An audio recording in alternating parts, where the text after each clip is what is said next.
Olá, bom dia! O Agroband está entrando no ar para todo o Brasil através da TV Bandeirantes e do canal Terra Viva.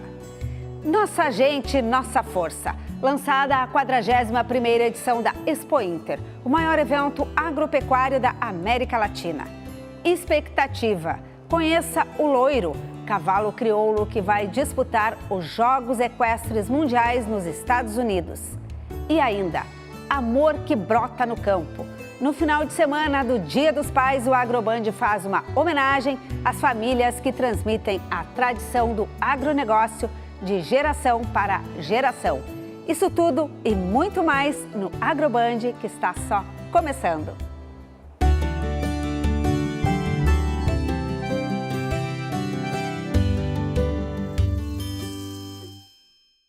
A gente começa o programa de hoje falando sobre o lançamento da 41ª edição da Expo Inter.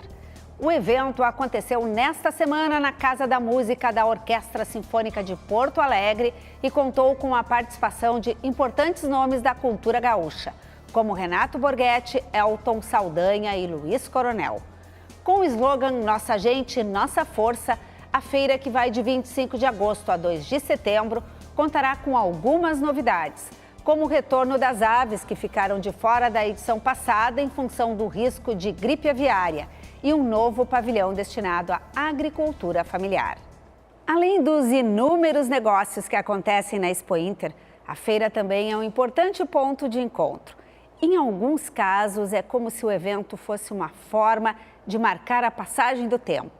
De geração em geração, o Parque Assis Brasil serve como um cenário importante para a história de muitas famílias. Neste final de semana do Dia dos Pais, o Agroband presta uma homenagem. Eu estou recebendo aqui no estúdio um pai e seus 2 filhos. Além do amor, eles são unidos pelo agronegócio. Bem-vindos, Eduardo Assis. Bom dia. Bom dia, muito obrigado. Dudu e Rodrigo. Bom dia. Muito obrigado pelo convite, parabéns pelo teu programa, que sem dúvida é um dos melhores do setor da agropecuária. Eduardo, que bom, a gente fica muito feliz com a presença de vocês aqui, de nós podermos fazer essa homenagem aos pais com uma família tão tradicional. Eu lembro de ti há muitas edições da Expo Inter. Os meninos desde bem pequenos vindo aqui. Sim. Como é que é a tua história? Tu vens lá de Jaquirana, da fazenda Santa Terezinha. Como que começou isso? Isso, é verdade. A nossa família, ela está no segmento agropecuário desde muito tempo, né? Nós, o Dudu e o Rodrigo são a 7ª geração da mesma família na atividade agropecuária. São 200 anos de história que nós temos, né? E eu me sinto muito feliz que eu consegui passar para os guris toda essa tradição que eu recebi dos meus pais e eles estão saindo bastante bem. Eles sempre participam comigo, não só na apresentação dos animais na feira, mas na preparação dos animais lá na propriedade, né? Como é que é essa rotina, Dudu? Dudu agora já está na faculdade de veterinária. Sim. Desde que eu me conheço por gente, né, a gente vive essa questão do agronegócio. Então, desde pequenininho, a gente está ali junto com meu pai, indo nas exposições, indo para a fazenda e assistindo tudo que ele faz e depois colocando a mão na massa também. E eu agora prestei vestibular para veterinária, acabei passando, já estou no segundo semestre. Foi primeiro lugar na URGS. Olha, parabéns, que coisa boa. Obrigado. E me perguntam, né, o teu pai te influenciou, o teu pai ficou te falando, faz veterinária? Porque ele também é veterinário. Porque ele também é veterinário. E eu digo, de certa forma ele me influenciou sim, mas não diretamente me falando assim, tu tem que fazer veterinária. Não, no dia a dia, desde que eu sou pequeno. Então, como eu tinha dito, acompanhando ele em tudo que ele faz e vendo todo esse carinho e trabalho com os animais, eu tomei o gosto pela coisa e daí fui fazer a veterinária e agora estou aprendendo. E aqui na universidade a gente vê na teoria o que dá para depois aplicar na prática, na propriedade, né? A gente já vai falar de exemplos disso, mas antes eu quero ouvir o Rodrigo. Também, Rodrigo, tem um projeto aí, quem sabe, de uma profissão ligada ao agronegócio também? Eu também tenho esse desejo, esse projeto de ser veterinário. Tenho muita inspiração do meu irmão, do meu pai, de toda a minha família.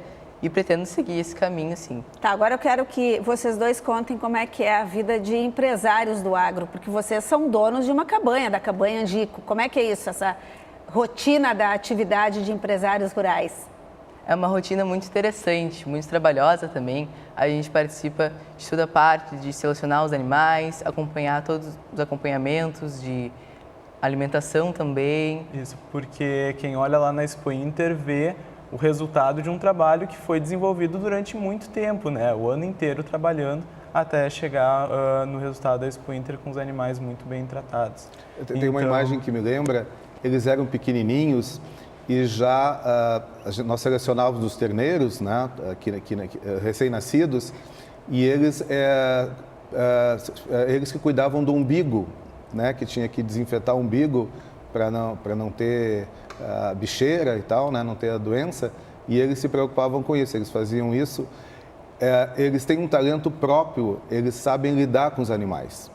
Eu ensinei a eles a ter respeito pelos animais, entender os animais, mas os dois, eles parece que os animais reconhecem eles, né? Tem situações que até a mãe deles ficava preocupada quando o Dudu ou o Rodrigo puxavam algum animal e daqui a pouco o Dudu estava com a cabeça colada na vaca ou no touro, né? E é uma coisa muito interessante isso.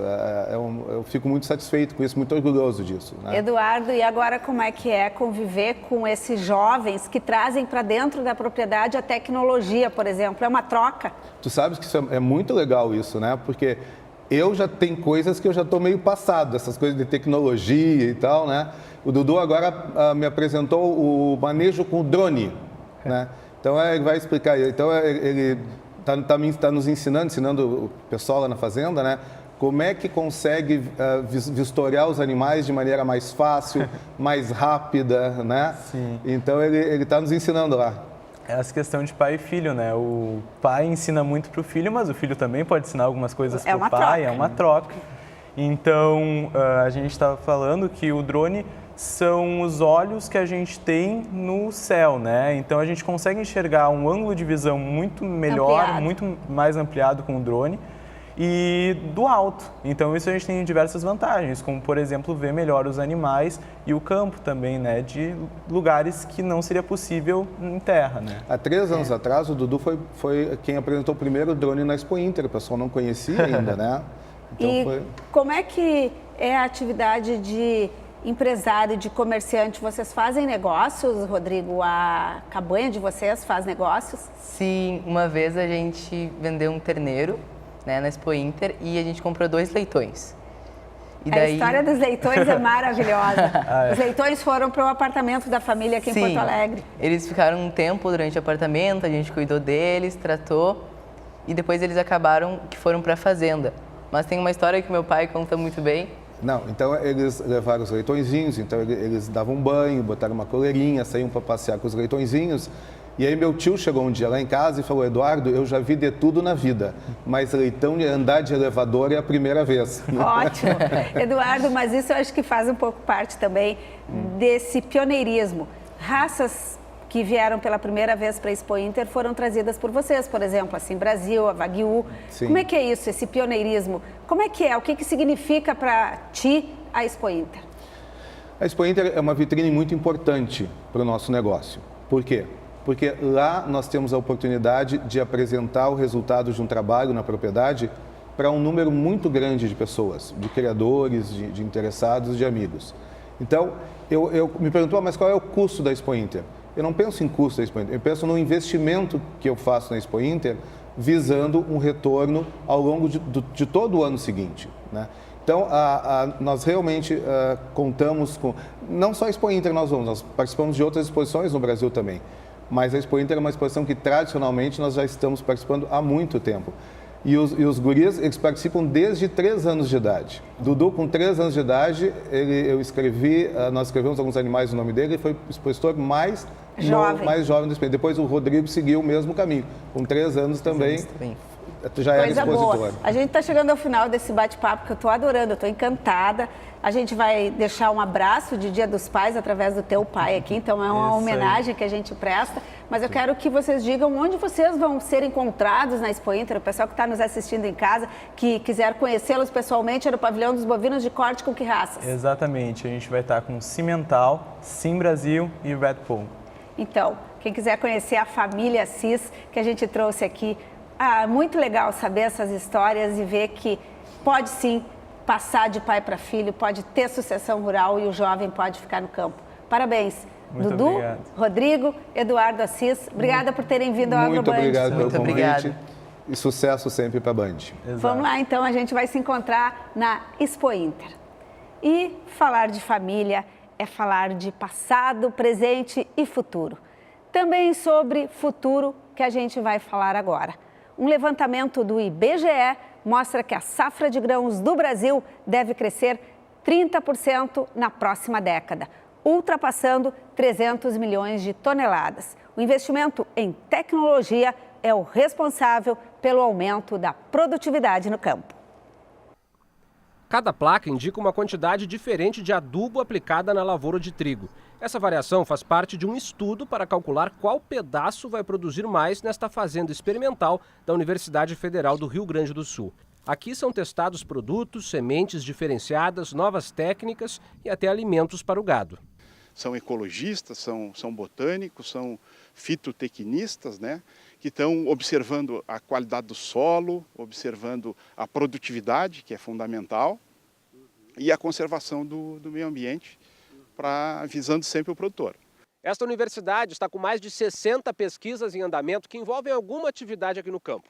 Os produtores rurais se beneficiam desses resultados porque com essas informações eles fazem as suas lavouras renderem mais. E com a ajuda da ciência, o Brasil nos próximos 10 anos deve aumentar em 30% a safra de grãos, segundo um estudo do Ministério da Agricultura. A gente conseguiu intensificar, tornar as áreas mais produtivas, produzir mais com menos área, com menos recursos.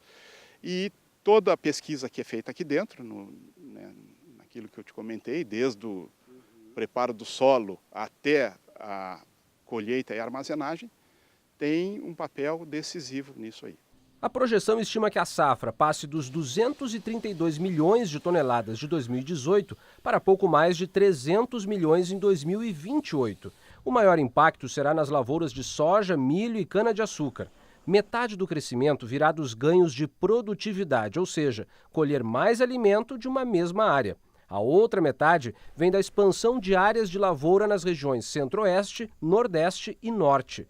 O Júlio é um dos novos produtores de soja de Novo Progresso, no sul do Pará, um dos estados onde a agricultura mais deve crescer. De 4 anos para cá, partiu do zero, plantio zero, para em torno de faixa de 20 mil hectares de plantio na região de Novo Progresso. A produção de carnes também subirá em um ritmo forte na próxima década, de 27 milhões de toneladas para 34 milhões, puxada principalmente pelo frango. No Rio Grande do Sul, a maior expansão na próxima década será de soja, arroz e uva. A produção dessas culturas vai aumentar mais de 20% no estado. A safra gaúcha de trigo e milho também vai crescer, mas num ritmo menor. 2/3 do faturamento do agro ele vai para as indústrias fornecedoras, indústria de fertilizante, de máquinas agrícolas, de componentes eletrônicos, de químico, petroquímico, plástico e por aí afora. Ou seja, quanto mais a gente produz na agricultura, mais indústria a gente gera, essa indústria fornecedora. E isto faz com que quanto mais produção a gente venha a ter nos próximos anos, mais riqueza a gente vai gerar no setor agrícola, mas também no setor industrial e de serviços. Já para este ano, o PIB agropecuário, a soma das riquezas do campo, deve fechar com uma pequena retração. Mas isso se explica pelo fato de o país ter registrado uma safra recorde em 2017. O segundo trimestre teve um recuo, influenciado, entre outros fatores, pela greve dos caminhoneiros em maio. O ponto forte da agricultura brasileira é que metade da produção é vendida para outros países e o câmbio está favorável para a exportação. O ponto fraco é o transporte até os portos, estradas ruins e falta de hidrovias e ferrovias.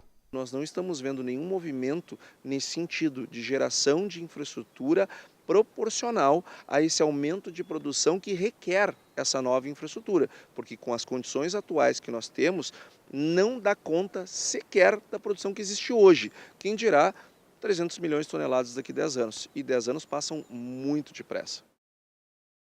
Realmente, 10 anos é um tempo que vai passar muito rápido. Essa infraestrutura precisa ser pensada desde agora. E o AgroBand faz agora um rápido intervalo, mas já nós voltamos para falar sobre como é a preparação de um cavalo crioulo grande campeão. Não saia daí.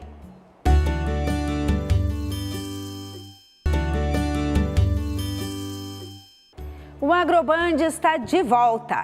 O setor arrozeiro está enfrentando um período de dificuldades e uma audiência pública promovida nesta semana pela Federação das Associações de Arrozeiros do Rio Grande do Sul discutiu a situação. Desde 1997, Jorge cultiva arroz na propriedade que tem mostardas, no litoral gaúcho. Fui criado na lida do arroz. Antes o arroz te deixava um bom retorno, tu trabalhava e era bem gratificante. O Rio Grande do Sul é o maior produtor de arroz do país, segundo o IBGE. Mais de 70% da produção brasileira vem do estado gaúcho, que cultiva o alimento em 193 cidades, gerando mais de 55 mil empregos. Mas para continuar no setor, muitos produtores torcem por um cenário diferente, com menos custos e impostos. É um conjunto, né? Custos subindo cada vez mais, adubo, herbicidas, óleo diesel, mão de obra, tudo subindo e o arroz pouco valorizado. E faz anos já que nós estamos pagando para trabalhar. A Assembleia Legislativa do Rio Grande do Sul recebeu nesta quarta-feira uma audiência pública promovida pela Federação das Associações de Arrozeiros do Rio Grande do Sul. Produtores rurais, políticos e representantes de entidades participaram do debate. O objetivo do evento era discutir sobre o futuro da cadeia produtiva do arroz, mostrar os principais problemas que a lavoura arrozeira vem enfrentando e apresentar propostas para melhorar o setor.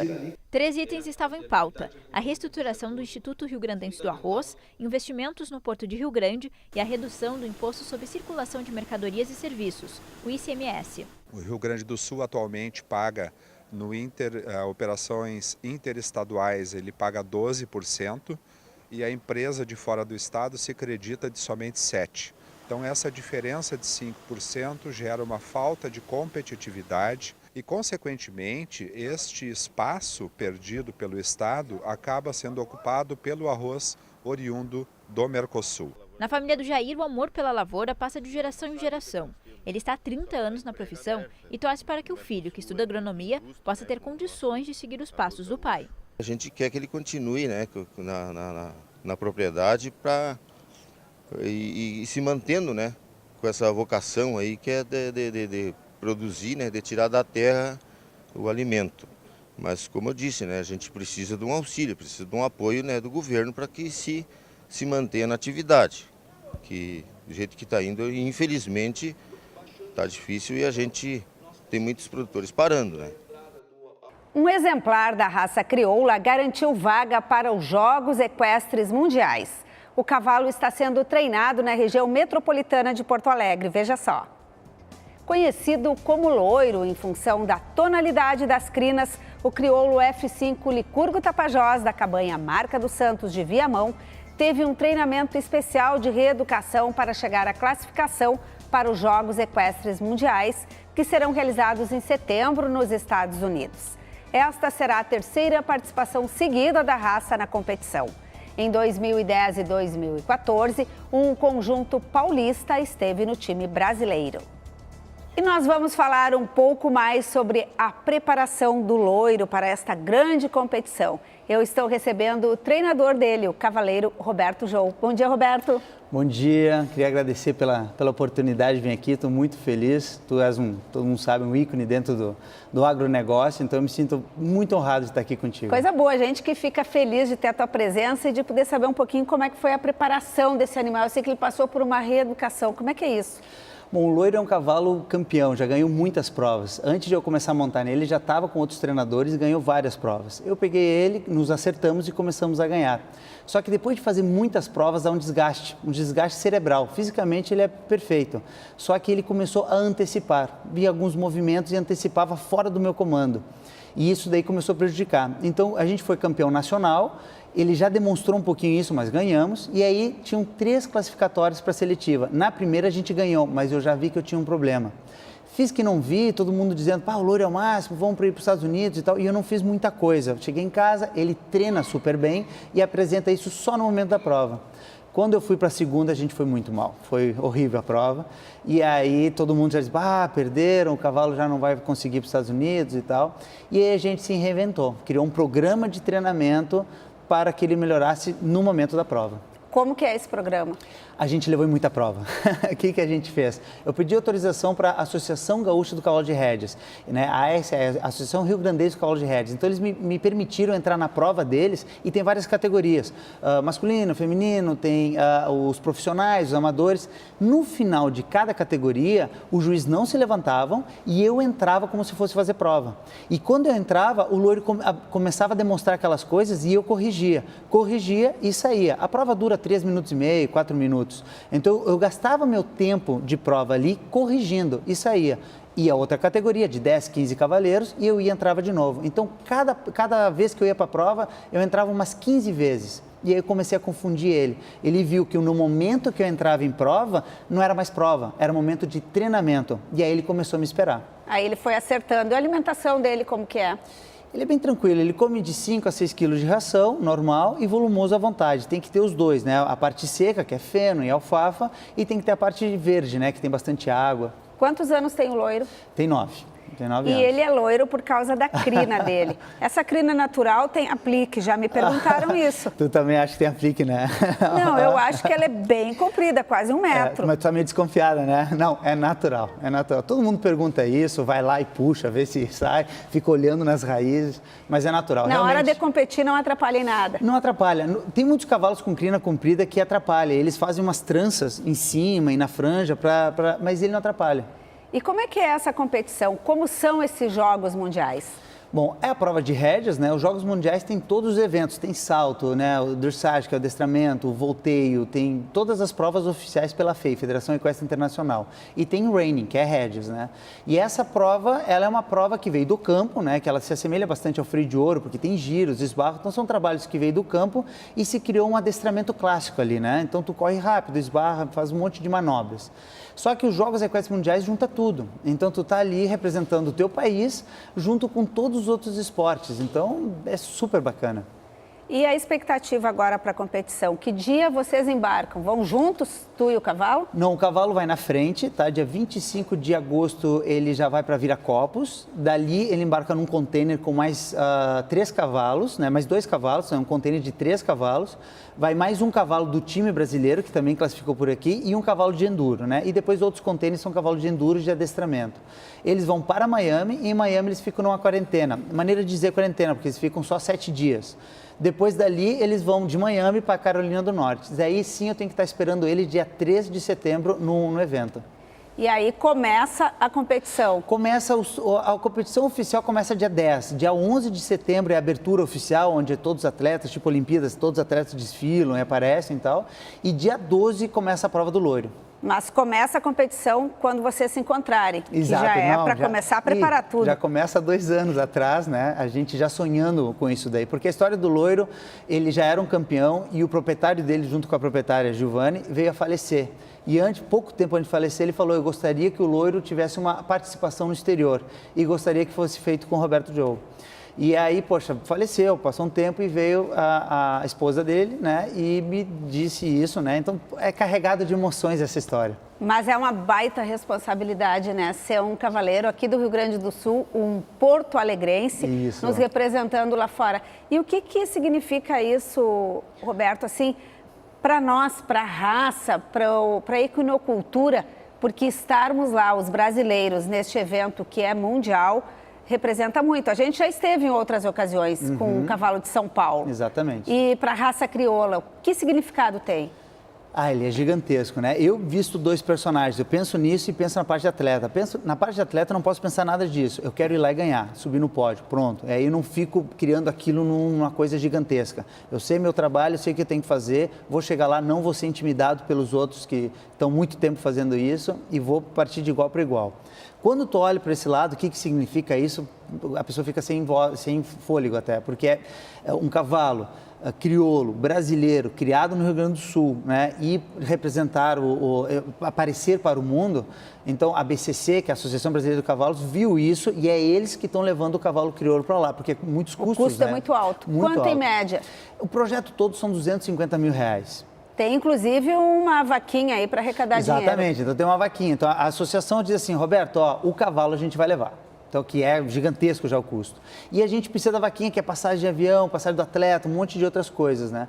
E essa vaquinha, a gente inventou assim, então vamos vender coberturas do loiro, né? Para juntar um dinheiro para essa vaquinha. E quando o loiro cansar, os sucessores dele com essas coberturas, esse sêmen vendido aí vão... E já está acontecendo. Hoje, a gente tem o filho do loiro, que vai competir também em agosto, no Potro do Futuro, e talvez vá para os Estados Unidos no final do ano, que é do Rodrigo Minotauro, o ex-lutador do UFC. Então, o Rodrigo Minotauro já comprou um filho do loiro, que já ganhou 2 provas aqui, como potrinho, né? Não é prova que nem a WEG, são cavalos acima de 7 anos. Essa é uma prova de 3 anos e meio. Ou seja, os filhos do loiro já estão demonstrando que são craques. E tu achas que o loiro vai até quando na competição? Porque eles cansam, né? Chega uma hora que eles dizem, chega de passarela. Não. Aí ele não vai poder dizer isso, não. A gente está indo lá para trabalhar, é uma responsabilidade, que a gente falou, muito grande, e quando voltar a gente tira férias. Mas no momento, a cada lá, 4 anos essa competição, de repente anos. Ele pode ir até na próxima. Eu acredito que sim, mas eu vejo muitos cavalos excelentes crioulos, eu vejo a associação trabalhando ao pró da rédeas, então eu estou achando que vai vir uma leva gigantesca aí de novos cavalos crioulos, não só para o WEG, como para o Potro Futuro dos Estados Unidos. Mas podem ir outras raças também. São todas as raças. O problema é que na rédeas, quem domina é a quarta de milha. E tem uma seleção de 60 anos dentro disso. E aí o crioulo foi lá, começou a ganhar, começou a se demonstrar. E o pessoal dos Estados Unidos pergunta, mas de onde é que saiu esse cavalo fazendo um esporte que não tem seleção nenhuma? E a seleção do cavalo crioulo para rédeas é o Freio de Ouro, aquela prova super completa. Então, obrigada. Roberto João, parabéns. Boa sorte. Muito obrigado. Estamos na torcida. Isso aí, vamos lá. O AgroBand de hoje, então, fica por aqui. Não esqueça que você pode conferir este e outros programas na nossa página no Facebook. Até o nosso próximo encontro e feliz Dia dos Pais. Tchau!